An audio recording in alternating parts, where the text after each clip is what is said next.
কি কি বলছো কি তুমি? আমি বাবা একদম ঠিক কথা বলছে। উপরে টাকা গয়না সব চুরি গেছে। সে কি বসু মল্লিক পরিবারে আজ পর্যন্ত একটা সুচ চুরি যায়নি? কি করে হয় এটা? তাই না ঠাম্মি, হয়তো মানে এত লোক এসছে বিয়ে বাড়িতে, তাদের মধ্যে কেউ। এবার কি হবে তাহলে? এসব আমি কি শুনছি মাসিমা? আমাদের যে টাকা পয়সা গয়না সব দেওয়ার কথা ছিল সেই সব চুরি হয়ে গেছে। হ্যাঁ, আমি তো তাই শুনছি। বিয়ে বাড়ি থেকে সব উপহার গয়না টাকা কড়ি সব চুরি গেছে। ঠিক আছে, এটা হয়ে যাক, তারপরে না হয় ওগুলো আমরা অ্যারেঞ্জ করব। না, আমাদের লিস্ট মতো সবকিছু না পেলে আমার ছেলে বিয়ের পিঁড়িতে বসবে না।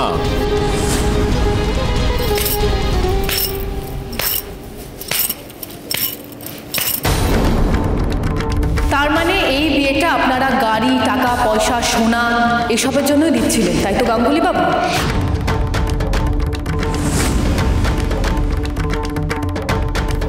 দেখুন, যদি সেটা হয় তাহলে আমরা এই বিয়ে দেব না।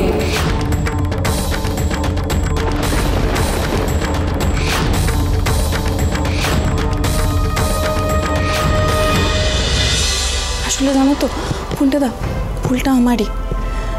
আমি এখনো সব কিছুতে তোমাকেই ডাকি, তোমাকেই খুঁজি। কাল যখন বাড়িতে গুন্ডারা চলে এসেছিল, বিচ্ছুকে ওভাবে মারধর করছিল, আমি প্রচণ্ড ভয় পেয়ে গেছিলাম। আমার নিজেকে বড্ড অসহায় লাগছিল। আমি আমি কার কাছে যে সাহায্য চাইবো আমি কিচ্ছু বুঝতে পারছিলাম না, বিশ্বাস করো। তখন আমার মনে হয়েছিল যে এই সময় একমাত্র তুমি আমার পাশে এসে দাঁড়াতে পারো। দোয়েল দোয়েল তুমি আমায় ভুল বোঝো না প্লিজ।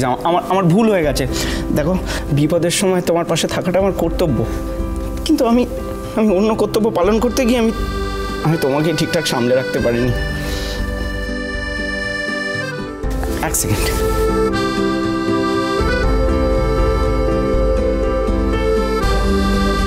আর কখনো এরকম হবে না দোয়েল রানী। এরপর থেকে তুমি ফোনটাদাকে ডাকার আগেই ফোনটাদা তোমার সামনে হাজির হয়ে যাবে।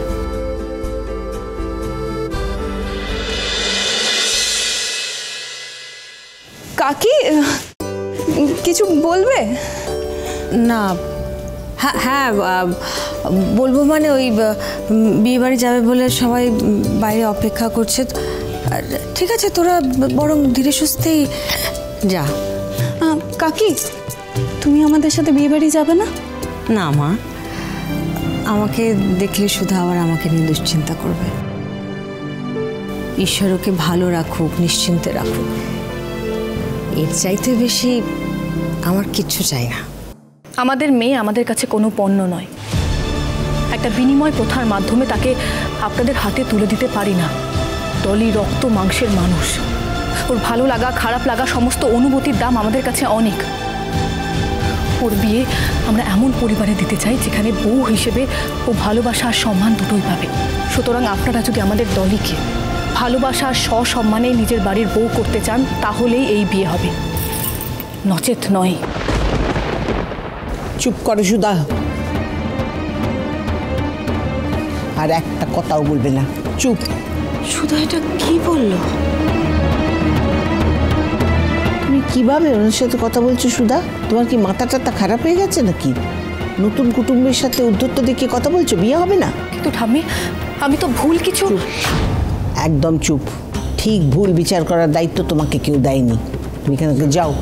কিছু মনে করবেন না মাসিমা, কিন্তু আপনার এই বড় নাথ বৌমা এই কিন্তু কাউকে সুখী দেখতে পারে না। না হলে নিজের ননদের বিয়ে ভেঙে দেওয়ার জন্য এত উঠে পড়ে কেউ লাগতে পারে এটা আমি প্রথম দেখলাম। ওর পক্ষে কিন্তু কোনো কিছুই অসম্ভব নয়। আমি তো শুনেছি ওর নাকি নিজের প্রথম বিয়েটাও টেকেনি।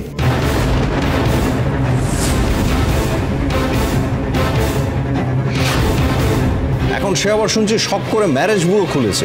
এগুলো সব আসলে গায়ের জ্বালা মেটানোর ধান্দা। নিজের বিয়ে ভেঙেছে, এখন অন্যদের বিয়ে ভাঙার জন্য উঠে পড়ে লেগেছে এই মেয়েটা। গাঙ্গুলি বাবু, সুধা এই বাড়ির বড় বউ, তার ব্যাপারে সবার সামনে এরকম কুমন্তব্য করার সাহস হয় কি করে আপনার? ওরই বা সাহস কি করে হয় সবার সামনে এই বিয়েটা হবে না এই কথাটা বলার? যা কিছু লেনদেনের কথা হয়েছে সেটা তোমার ঠাম্মির সাথে আমার ব্যক্তিগত বোঝাপড়া।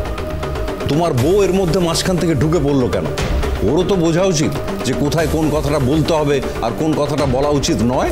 আপনি নিজেই পণ চাওয়ার মতো বেআইনি কাজ করে এখন ঔচিত্যের কথা বলছেন। ছি ছি ছি, কি কুতর কি মেয়ে রে বাবা! একদিকে বাড়ি ভর্তি লোক, দুপক্ষের আত্মীয় স্বজন এখানে উপস্থিত, তার মধ্যে মেয়েটা তর্ক করেই যাচ্ছে, বলছে কিনা বিয়ে ভেঙে দিতে হবে। আরে এভাবে যদি অপমান করার ছিল তাহলে সম্বন্ধটা করেছিলেন কেন মাসিমা?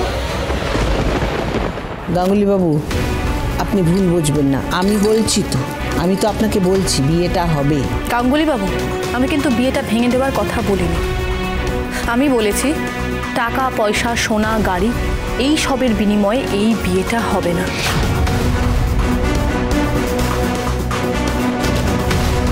আমাদের মেয়েকে পছন্দ করে যদি এই বিয়েটা দিতে চান তাহলেই এই বিয়েটা হবে, কারণ পণ চাওয়া আর পণ দেওয়া দুটোই আইনত অপরাধ, আর এই সবের মধ্যে আমরা কিছুতেই জড়াবো না।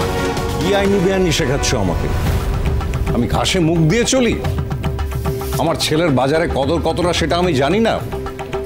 আরে মাসিমা, আপনারাই বলুন না, আপনাদের মেয়ের মধ্যে এমন কি আছে যে ওকে পছন্দ করতে হবে? না আছে রূপ, না আছে গুণ, সেখানে আমার ছেলে বিদেশ ফেরত হয়ে আপনার মেয়েকে বিয়ে করতে রাজি হয়েছে। কোথায় ধন্যবাদ দিয়ে আমাদের পা ধরে কদর করবে, নাকি বেশি বেশি রোয়াব দেখাচ্ছে? শুনুন বিক্রমজিৎ বাবু, আপনার মেয়ে না তো উচ্চশিক্ষিত, না তার এমন কোনো গুণ আছে যার জন্য সে দেশ জুড়ে সম্মানিত হয়েছে। তাই ওই মেয়ের বিয়ে দিতে গেলে তার বদলে কিছু দিতেই হবে। ফাঁকা ফাঁকায় ওই মেয়ের বোঝা ঘাট থেকে নামানো যাবে না, বুঝেছেন? কি বললেন? বোঝা?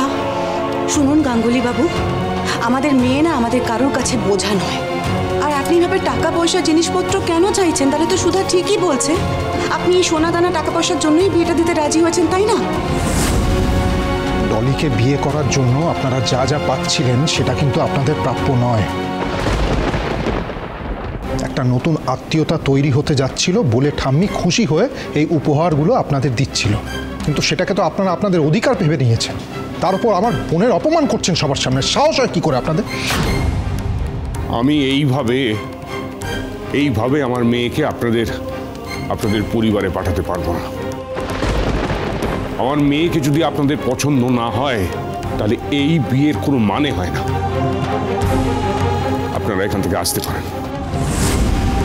বড় খোকা, তুমি থামবে?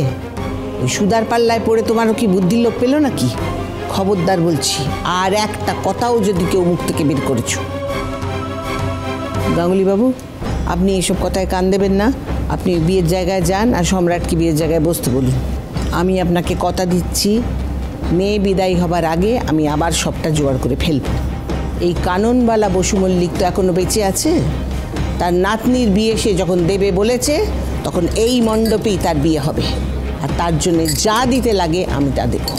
দাঁড়ান মাসিমা, আপনার সাথে কথা হয়েছিল যে বিয়ের আগে আপনি সব জিনিস পৌঁছে দেবেন। সেই কথা যখন রাখতে পারেননি তখন তার ক্ষতিপূরণ দিতে হবে, তাই নয় কি? ক্ষতিপূরণ? মানে আপনি তো আপনার নাতনির জন্য সবকিছুই আগে ব্যবস্থা করেছিলেন, এবারও করবেন। ওর সাথে একটা ফ্ল্যাটও হয়ে গেলে খুব ভালো হয় আর কি। আমি তো শুনলাম আপনারা নাকি বালিগঞ্জে একটা প্রপার্টি নিয়েছেন। গাঙ্গুলি বাবু, লোভের সীমা পরিসীমা ছাড়িয়ে যাচ্ছেন আপনারা। এত কিছুর পরেও আপনারা এখন ফ্ল্যাট চাইছেন? ভেবে দেখুন মাসিমা, বিয়েটা না হলে কিন্তু আপনাদের মেয়েই লগ্নভ্রষ্টা হবে।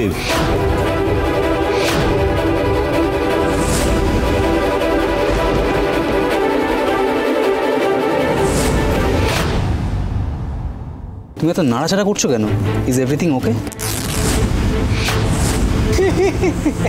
চর্বির চাপে লেহেঙ্গাটাও চিড়ে চ্যাপটা। চেঞ্জ করে নিয়ে আসছি, চলো ডলি চলো। বিয়ের পেড়ি ছেড়ে উঠবে না। আমি এই অবস্থায় বিয়ে করবে কি করে? সুধা, তুমি ওদের গাছ ছড়াটা বেঁধে দাও। তুমি এতটা দুর্বল নও, কারোর সামনে মাথা ঝুঁকিয়ে রাখার দায় তোমার নয়। তোমার নিজের জীবনের সিদ্ধান্ত শুধুমাত্র তোমার। আমি এই বিয়েটা